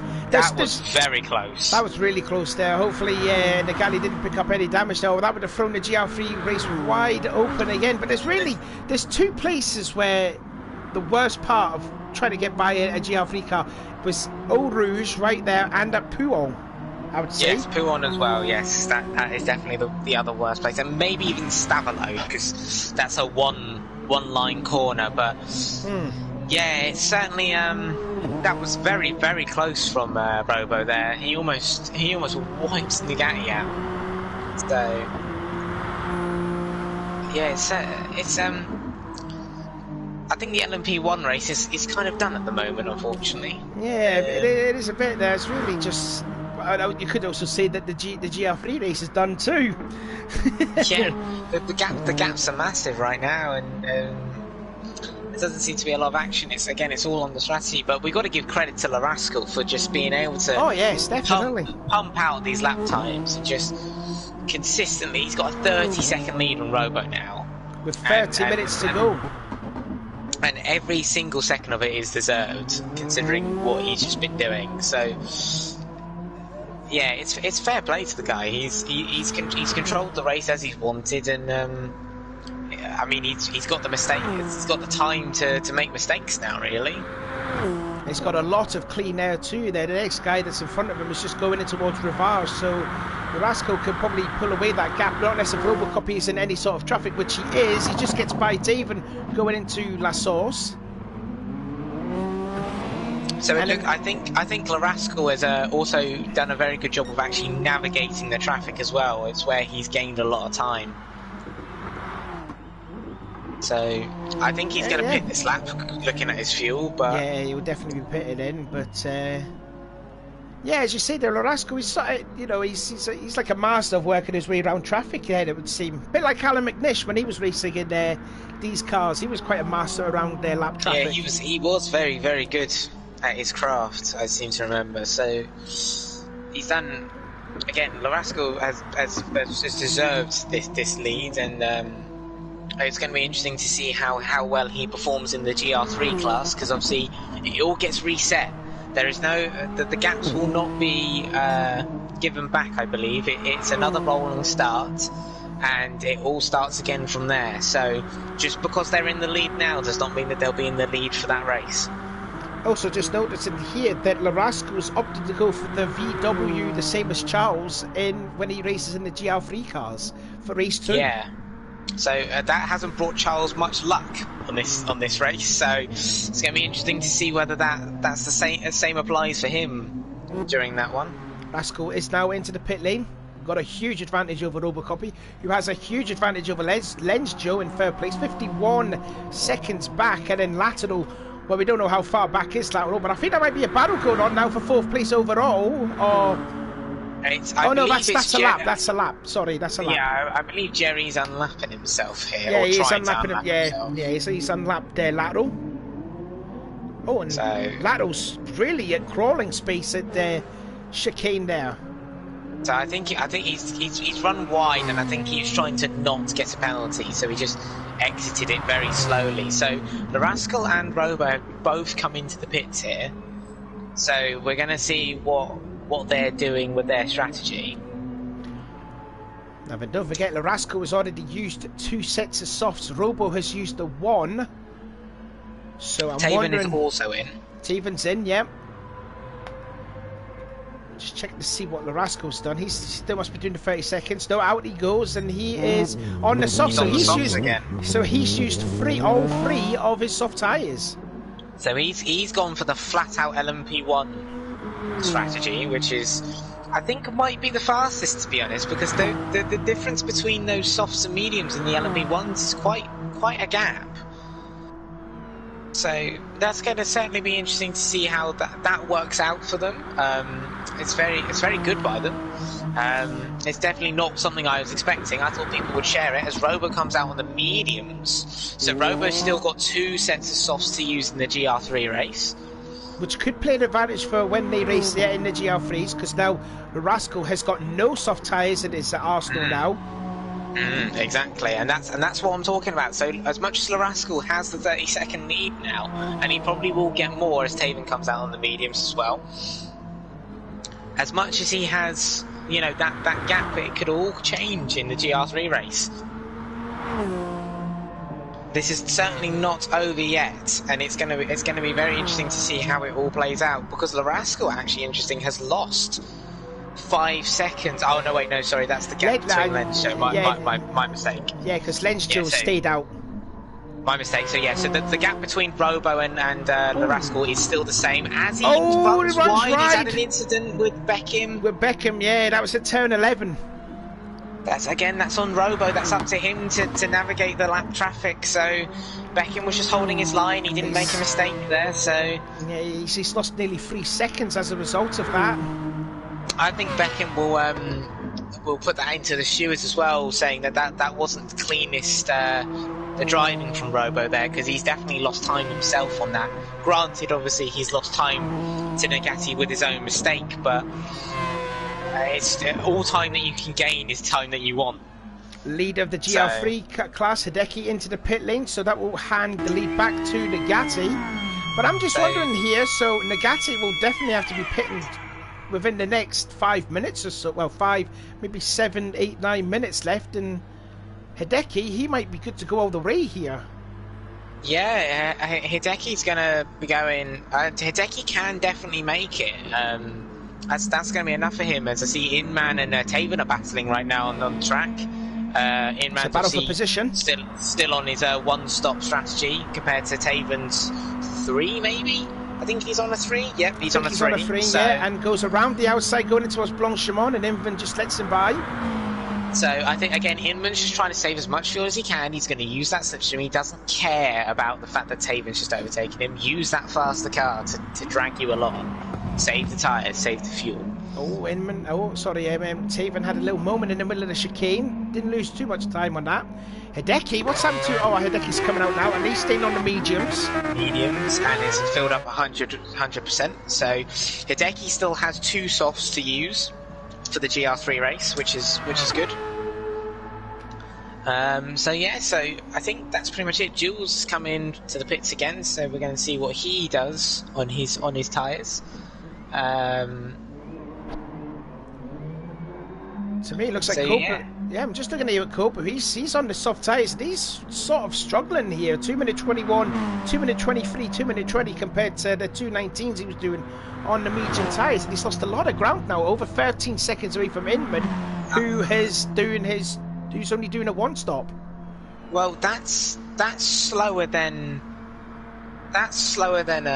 his pace on the medium. So he must have had. I don't know whether he's lost concentration or he's made just mistakes places, but that's not good lap times at all from Kobu. And and Charles is catching him up as well. Like, Charles is on the mediums and he's catching him up. I don't know whether can Kobu not make the end on fuel? Maybe he's fuel saving like mad. He's about 70% left of fuel in his car, so I think he might be good. Lensjo's just coming into the pits from second, so that's going to allow Robocopy back into second place. But I think Kobu's definitely saving this. Jerry Bear's closing up on the back of Pouon. We mentioned again one of the worst corners to get close up to a GR3 car. As Kobu runs wide to let him by. Again, Kobu didn't have to do that, but he wants to lose as little time as possible, probably. So, and as Lateral goes on to the mediums now, so Lateral's going for that medium stint in the last one. Is he sitting in 4th place in classes, Lateral? Yes, he's 4th place in class. I think he's been lapped by Lensjo, so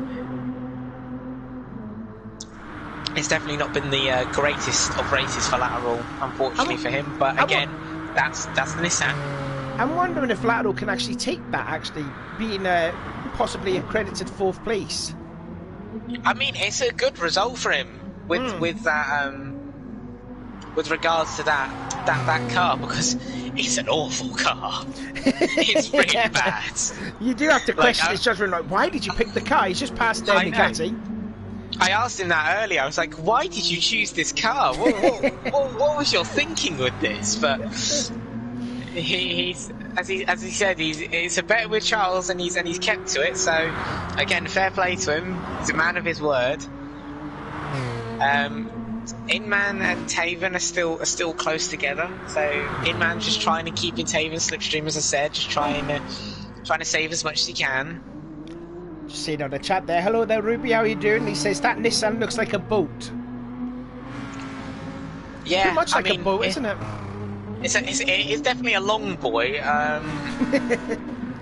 As our good old friend Jimmer would probably say, but it's just the weirdest car I've ever seen. Like, I from my understanding as well, they haven't actually programmed the car correctly. So the electric power should actually go to the rear wheels, or the engine power should go to the rear wheels, or something. But in game, it goes to both. It just goes to the front. Sorry, so that's why its front tires are so poor. It's actually not the way that the car was designed in the first place, but yeah, it's just why would you drive it? I tell you what, with that long front end, it kind of reminds me of, because I used to watch some LMP1 cars like the American Le Mans series. It kind of reminds me of the old Paynos that David Brabham drove. Do you remember the old Paynos? Yeah. The Esperante or whatever it was called. Yeah. It's very, very similar to that. Yeah. It's. I mean, it's just the way that the car's designed, obviously, but it's not the most elegant of things, is it? Let's be honest. It's blue in the first sector, so he's quicker than his best time. Jerry Bear comes into the pits from 5th. Just seeing from him. Let's see what the gap is now with Larasco to Robocopy. Over 40 seconds. I tell you what, I wonder if Larasco will possibly compete in the GR3 Championship for Season 5, because he could be a real threat here. Well, I did say at the start of the race, he's a very, very quick driver. It's a shame that he hasn't entered any of the GR3 races, because I do think he would be up there with I don't want to sound big-headed, with myself, with Nuggy, with Alex. He would genuinely challenge us sometimes if he put the practice in.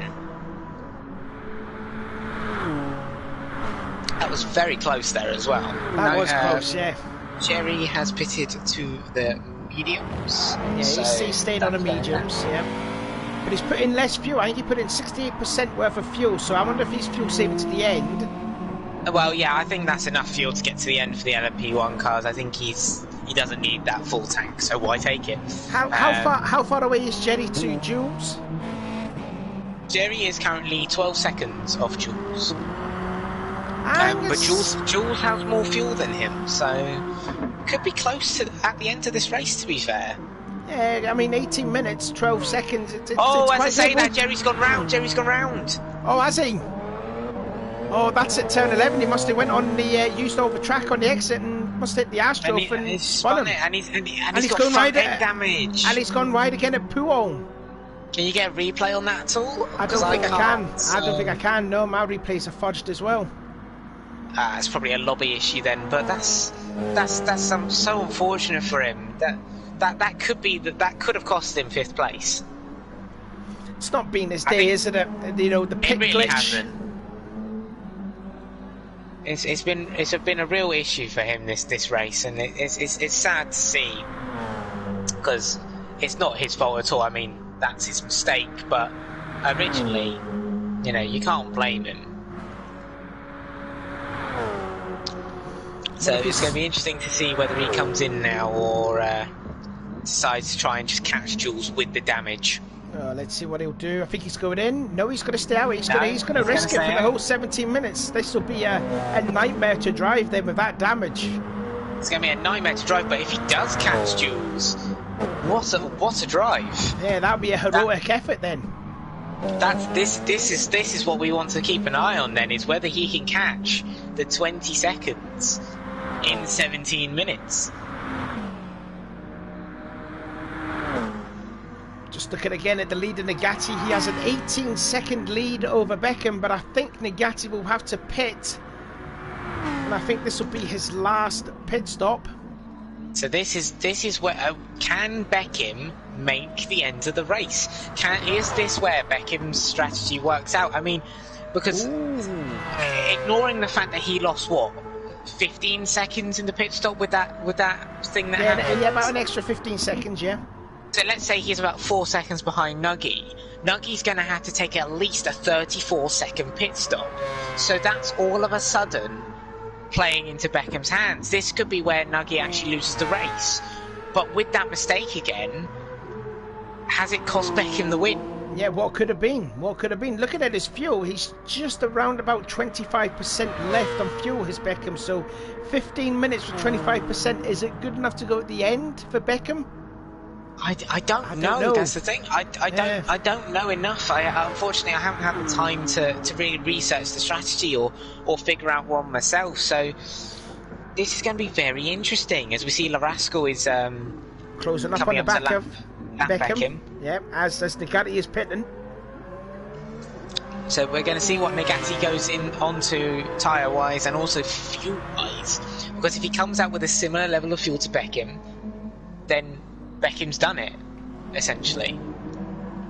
So we need to see this point here with Nagati. Let's see then, we'll see it on now with Nagati still in the pit lane.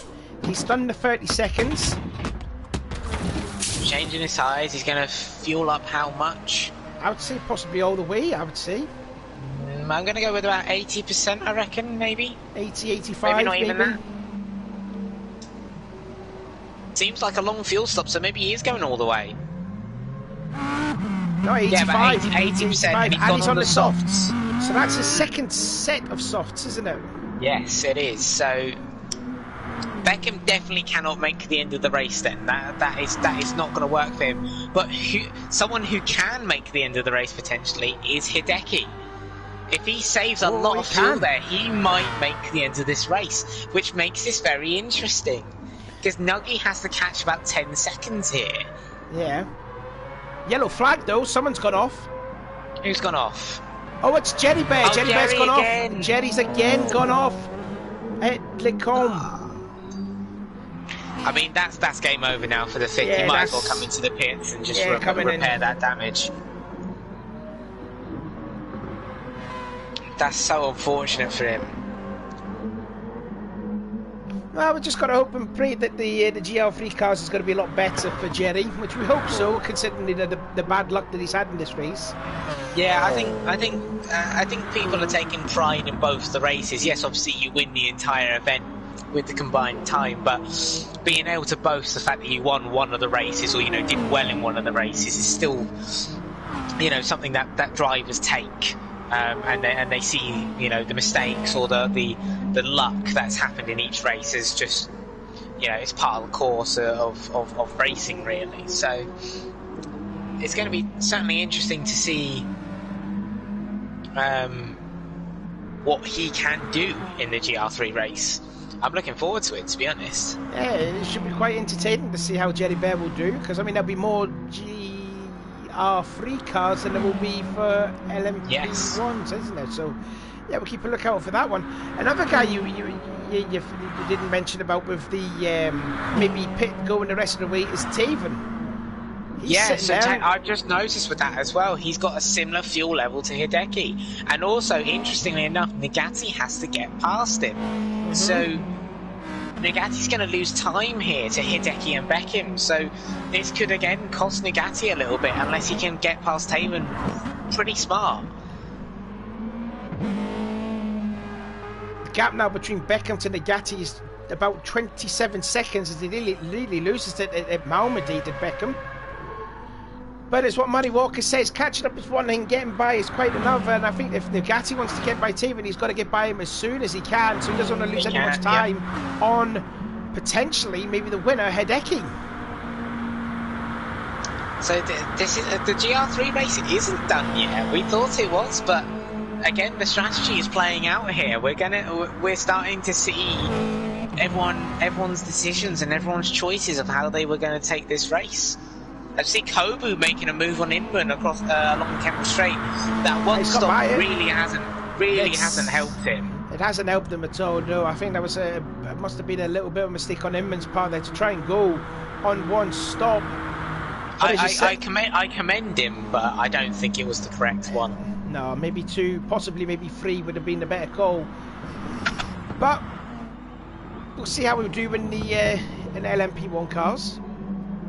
So yeah, we've only got 10 minutes left of this race. So again, Nagati's right on the tail of Taven right now. He's gonna, I don't know whether he's gonna try and overtake during the Fanya chicane. It would be certainly an interesting place to go for it. But he's trying. He's definitely hounding Taven right now. It's gonna be interesting to see how Taven handles this pressure. I think he's going to get it before Blanchimont, I think the Lamborghini's so much quicker than the Subaru. Let's see, Beckham goes into the pit lane. Here to go, then into Paul Frere, and then into turn 17, going into Blanchimont. And you can just see the power of that Lamborghini just goes straight by Taven. That Lamborghini is so much quicker in a straight line compared to the Subaru. So, fair play to Taven. I think he knew that one was beat. He wasn't going to have a chance there. So it's going to be interesting to see what Beckham does here. He is doing the 30-second mandatory stop here, so hopefully he won't get a penalty for this one. But it's going to be interesting to see where he comes out, because he's actually going to be behind Taven at this rate. He will be. Maybe even Kobu. So no, I think he'll be just ahead of Kobu. He's just coming across the he's just come out. Okay, fair enough. So he's only fueled up. He hasn't changed tyres. So Beckham just wanted enough fuel to go to the end of the race, which is interesting because if you look at his fuel compared to Taven's, he's only got slightly more. So Taven could be on for a podium here. He could possibly well be, and I'm just looking at the gap now between Hideki and Nagati is 6 seconds now, so Hideki can go the rest of the way. Nagati's got to post in some qualifying lap times here if he wants to win this race. Flat out for this last 10 minutes or 9 minutes. That's the only way he's going to win this. All of a sudden, after an hour and 20 minutes of racing, it's thrown wide open again. It's completely open. This is not what I expected at all. I'm impressed. Yeah, They've done very well here. This was exactly the same what Nagati was doing to Dan's in the 3-hour race, because it was about, I think he only lost out by about 2 seconds, and that was in a 3-hour event. It wasn't like a massive gap. He was really catching up to Dan's in that race before. I think it was Thomas kind of spoiled Nagati there going into Pouhon, and it kind of lost its momentum, and that sort of spoiled the battle for the win there. What potentially could have been a great fight between Nagati and Dan's. So he's really giving it to Hideki Sama, and look at him now. He's less than 4.5 seconds back from Hideki. Nagati has just caught Hideki at 2 seconds on 2/3 of a lap. That's incredible pace. That is some scintillating pace. this Well, he's got lap is traffic where though. we're Here gonna comes see. Lenz Joes. Lenz Joes going to stick him behind. Oh, it's So definitely doable. Lenz Joe's obviously going to overtake Nagati here, and Nagati might get a tiny bit of slipstream down towards the Rouge, but Nagati's going to have to go for that Hail Mary pass. Just go, dive up the inside somewhere and hope it sticks. Oh, and now Lenz Joe's got a bit of a problem here because they're going in towards Eau Rouge. He's got some room. Okay, that's all right. That's a decent gap. But you just watch that gap though just disintegrate from Hideki to Nagati now, going on to Kemmel. Interestingly, sorry, I think I've missed something here. Jules has pitted, I think, and so Jerry's back up into 5th. Oh, now, Jerry's ahead of Jules here, so he's staying out with his damage. Well, that's a heroic drive then from Jerry. Yeah. Apologies for missing that, but just see there in the chat there. Tried to say fuel hard, but can't go all the way low. That was from Kobu. Yes, well, that's the way it goes. You know, sometimes it works, sometimes it doesn't work. Just hope you could do hopefully better in the second race where it's about 6 minutes to go. Which what I'll probably have to do is maybe stop the broadcast and here go onto a fresh broadcast for the second race, and hopefully we get to see Jules race this time. Yeah, we'll try that at the end. But Kobu, if you want tips, you know where to ask them. Oh, and I tell you what, the harder will be coming for Kobu because he'll be driving that Nissan. And he's at the bottom at the moment, so he's last out of all the GR3s. So that's definitely not good for his race and his strategy for the second part of this event. But Nagati's caught, he's 2.2 seconds behind Hideki. That's 2 seconds a lap. The last lap there, Hideki did a 2-minute 18.6. Nagati 2 minutes 16. He's done 2 minute 16s, whereas Hideki has done a 2-minute 19.6 and a 2-minute 18.6. You know, Hideki has got to get it going. He can't be saving fuel now. He's got to go. I mean, Hideki,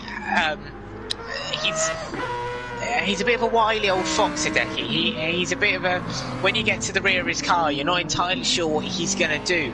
So Nagati's going to approach definitely with caution because he doesn't want to throw away even this second place just for going for that move. So he's going to have to make sure that the move that he does do, he gives Hideki enough space to react. And Hideki still, it's only 5 minutes. So even with the dirty air, Nagati might struggle to find a way past. It'll be just quite interesting to see which car is quicker though, the Mazda or the Lamborghini. But I think at this rate, it looks like it's going to be the Lambo all the way. I tell you what though, but I mean, there's more LMP1 cars though facing their way, so this could play into the hands yet of Nagati because I think that was the leader, Laz Blasco, just passing Nagati. So close. Yeah, Nagati's there. He's less than a second. So this is where Nagati needs to pick his spot. Needs to buy this time again. Don't go for a silly move. Make sure you can make it. Just saying in the chat there, Charles just saying disaster as he's into the pit lane. That will probably be the end of his race for Nagati. But here we go. This is a battle for the lead. And Nagati is right there. Less than 2 attempts as they go through Stabilo. I wonder if he's going to do the same pass as what he did to Taven going into his Blanchimont. He eased off the throttle. Yeah, Hideki's going to park it. He's going to try and get it. Here he goes. The power of that Lamborghini. He just blitzes by like he's not even there. Hideki's definitely short shifting, but the power of that Lamborghini is just unfathomable. It's just so quick in a straight line. And Hideki's got no answer. I mean, Nagati's had a bit of a slide there, but just look at the drive off the corner too. Yeah, it's just Hideki's got nothing, no response. There's nothing he can do. The only thing he can do is potentially try and stick in the slipstream here, get a nice run out of here, and overtake him back into Les Combes. But that he's gap already is a going up. second behind. The gap is going up. He's going to be not in slipstream distance here, so Hideki's got to hope and pray that Nagati will make a mistake somewhere, which we have seen him before early in this race. So Nagati is quite vulnerable to do that, but that gap is just increasing. Yeah, so, I mean, if you look at it, Nagati's overfueled way too much for the end of this race. It still worked. It still worked. He's now leading the race. I know, but he's caused himself issues that he shouldn't have faced. Like that's probably the Nagati way, though. True. I mean, I always maintain it is a bit of a joke, but it is a serious sort of constructive piece of criticism for him. He is not good on his fuel strategy. He's always failed on his fuel strategy. Yeah, that is true. So he needs to start learning his fuel.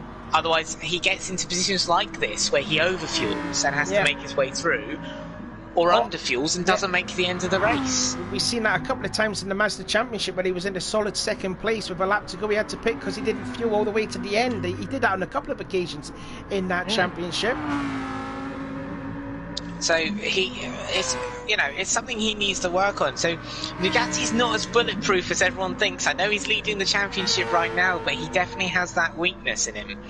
But here, it hasn't mattered. He's been faultless throughout. I don't think I've seen him make a mistake throughout this entire hour and a half race. So we've got to give praise to him. He did make a mistake because remember he pulled away from Beckham and then Beckham was close within him. That's true. That was during the first stint. Fine, retract that. One mistake, but one mistake throughout the entire hour and a half race. You know, that's pretty fair play to him on a car that is as scary as that Lamborghini is, because that thing is not easy to drive at all. And there, you can master. He's still set. Do you know that lap 35 was his best lap? 2:15.949. Stop showing off. Look at the gap now, 5.3 seconds he has over Hideki. I wonder where Taven is then, actually. Oh, he's 9 seconds back. So, 3 seconds back. So, and there's 45 seconds to go. I don't think there's going to be enough time.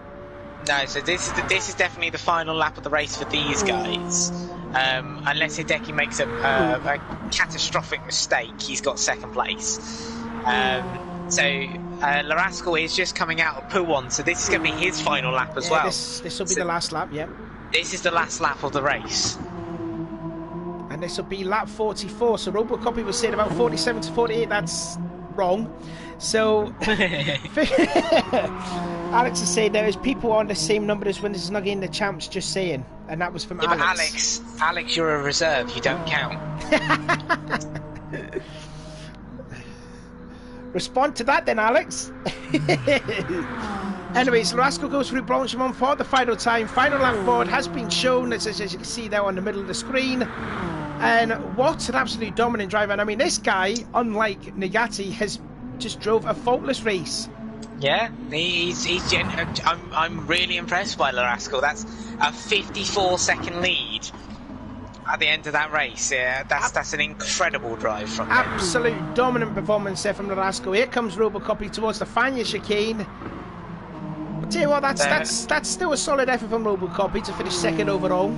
It is. Lateral's the next across the line. He's just coming through the bus stop right now. You can see the tyre wear on those front mediums. That's atrocious. He pitted on lap 33. So I mean, I tell you what, Lateral, he'll take that as a win, finishing fourth overall. He's done a very, very good job there. To be fair to him, that car is not fun. So he's done a fantastic job. Here comes the winner of the GR3 cars, Nagati. Storming drive there to take it, fully deserved. I think Robo's coming across next, along with Hideki. So and Taven caught him. Yeah, I tell you what, if there was another lap, Taven would have caught Hideki. And then so who else is coming? Beckham's coming through the bus stop now. So Beckham, what could have been for him? Yeah, if he hadn't made that mistake. Anyway, he comes across the line, fourth overall. think So who's who are gonna we be waiting next? for now? I think it might be Inman. I think, yeah, Inman just going towards Inman, yeah. Blanchimon. So to be And fair to he Inman, made the one stop. he did make the one stop work. He actually made it. Yeah, I mean, well, there you go. He's caught you by surprise, hasn't he? I still don't think it was the fastest strategy, but fair play to him. He's actually made it to the end of the race. And then here comes the hometown guy, Lens Jules. I think he's the only driver to host Belgium, isn't it? I think he is, yeah. So something for the Belgian fans to cheer about. Oh, he's out of fuel. He's out of fuel. He's to the Ruby. He's nearly made it. There you go. Ah, there you go, yeah. Oh, Dan's as well. Dan just ran out of fuel a couple of times too. So there you go. Dan in that dirty Mustang. That is the end of the first race there. Lorasco, dominant performance there. 54 seconds over Robocopy, and Lens Joe will finish third. Lateral in fourth. Was it Jerry Bear that finished fifth, or was it Jules? So Lateral finished fourth. Jerry Bear was fifth. Jerry Bear finished. Hang on, I'll check the race results just to make sure. That's what I'm on now. Jerry Bear is fifth and Jules is sixth. So Jules got lapped. Yeah. By Jerry Bear. So that's the finishing order.